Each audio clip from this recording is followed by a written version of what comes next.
Nestled on the side of Capitol Hill, arguably the most ruthless but cohesive party room in Canberra goes about its work. The colony will decide if they feel the Queen is not cutting the mustard and they will replace her. It's fairly brutal, they will kill the Queen.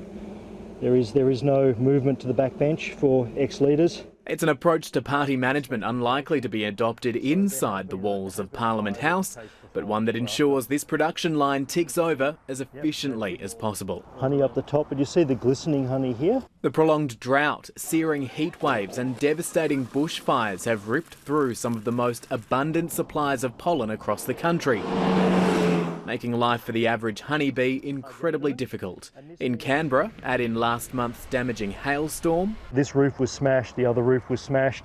You can see the big divots here. And the choking smoke from nearby fires that blanketed the city for weeks. The foragers go out and they just don't come back. They can't make it back. They get lost, they get confused, they get mixed up. The harvest from these hives is down by 2/3. But it could be worse. Parliament's lush gardens helping to keep these bees in action. We are surrounded by around 30 hectares of gardens, many of which are irrigated and that use no pesticides. The sticky harvest is taken into the bowels of the building, where the honeycomb is cracked open and the liquid gold is filtered. This time around, Parliament's beekeepers managed to get 30 kilograms of honey, and remarkably, it's not smoky, with the bees purifying it as they go. And nothing goes to waste here. The leftover beeswax is taken to the building's childcare centre for the kids to use in arts and crafts.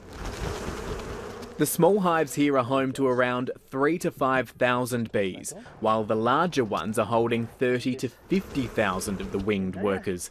And there's a reminder in the red box as to the pitfalls of poor leadership, where the beekeepers had to step in and commit regicide on an unnecessarily angry queen. It's a combination of genetics and her queen pheromone that creates a fairly aggressive colony. A warning to those inside, hive morale is dictated from the top.